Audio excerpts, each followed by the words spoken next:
Well, it's a little past noon and we're finally getting a little bit of rain today. It's like a windy and a little bit of sprinkling. Well, let's just hope it lasts. As you can see, there's some gray and a little bit of blackish, darkish clouds out there. We can try our best to do whatever we can in the time we have available. But for the most part, it's Mother Nature to say whether or not a lot of our plants are saved this season or if they're just gonna die from, dryness and overheating. It's kind of sad that like season 2 of our online gardening, adventures has not really went as smoothly as we had hoped. And we really hoped to work on wetland zone 1, a lot more than we did.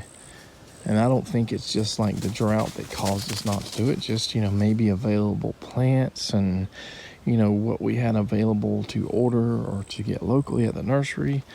Whatever we focused on, the raised bed projects way more than anything else. And the drought has sort of, put that to a stop for the most part. And you never want your season to end. You're trying to showcase what you can be successful at, hopefully. I mean, I've always did the failures as well, but it would be nice to showcase, here's season 2. It went off really well. It ended well. Here's season 3. It's going to get better. 4 and 5.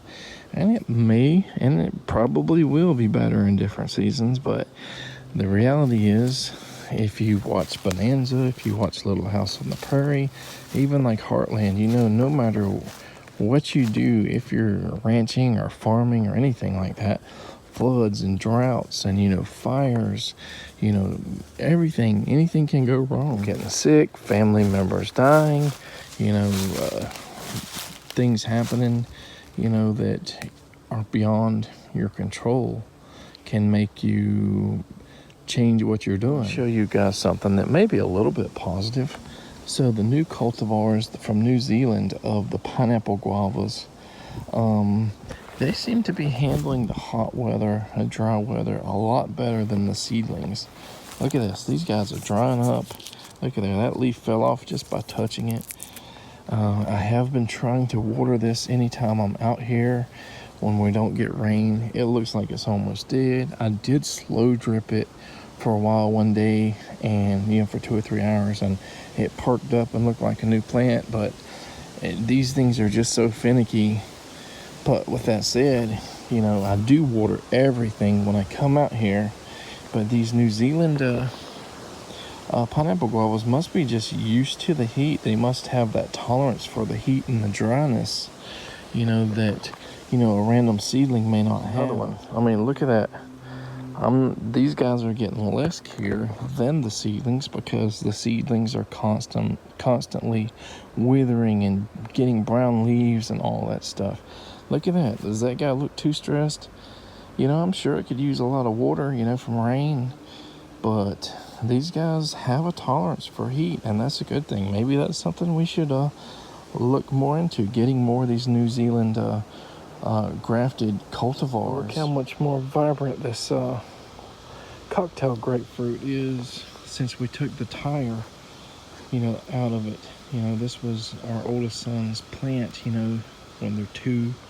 We plant them, them a tree, and try to get them to help us plant it. And it's been looking yellow and nasty and not growing. And this probably looks like it's grown another 3 inches or so since we took the tire off. Everything is looking bad. This Duncan grapefruit here, we did on this kind of pre-made bed here and kind of post-mycorrhizaled it or whatever.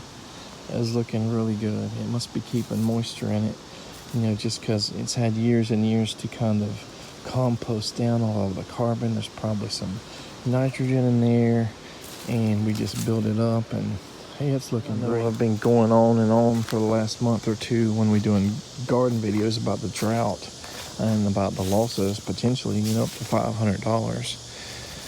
But there, no matter what, even if we lose out something, we also have new material, new plants that seem to be doing better, like that Duncan. And we got the KSU Atwood graft there that looks like it's highly successful. Look at all that growth on it for the pawpaw. And this grafted mayhaw here, which, will be help pollinate our other mayhaw trees. And, I am so surprised it's like living and doing really good in this drought. There has to be some kind of water source over here, somewhere under the ground here, that it is tapping into. That's the only thing I can think of. Because I think if it was as dry as all these other plants and all these other areas, it would have probably been dead by now. Back to the other pineapple guavas, the New Zealand varieties. Even if our seedlings struggle or possibly die, it looks like these guys are going to add something to, something productive potentially, and something positive to our growing, our orchard, or whatever you want to call it. We're able to multiply a lot of our cassavas despite having, some winter damage and stuff. So as long as we can keep multiplying them and potentially eventually use them in, our kitchen, that's a positive chestnut thing. Seedlings, that's getting a little toasty, but I think it's going to make it. It's too early to tell about that last American persimmon if it's going to make it through the summer. Although our grafted mulberries didn't take, between the new material that we got this year and last season, there's a potential for, several mulberry cultivars to make it here. We're hoping it may be too early to tell about the peaches, plums, apples, pears, new loquats and everything. We will see. But, with that being said, we also have, figs that we've gotten last season and this season that, some of them are looking good. One really nice pomegranate that looks really good. It's been planted out in the heat. Another one that's not looking so good, and several small ones that we might try next season or next winter or spring. Various figs and pomegranates and avocado seedlings from our own trees. Our season could end really badly, but in the long run, we're still moving forward. We still have more stuff than we had last season. A lot more stuff than we had 2 seasons ago, 3 seasons. And let's just hope that, we can keep doing this for at least 5 seasons and, doing the online thing and see as a whole where we are. Are we going to inspire people, or are we going to make people say, nope, I'm not doing that? Too much risk for too little return.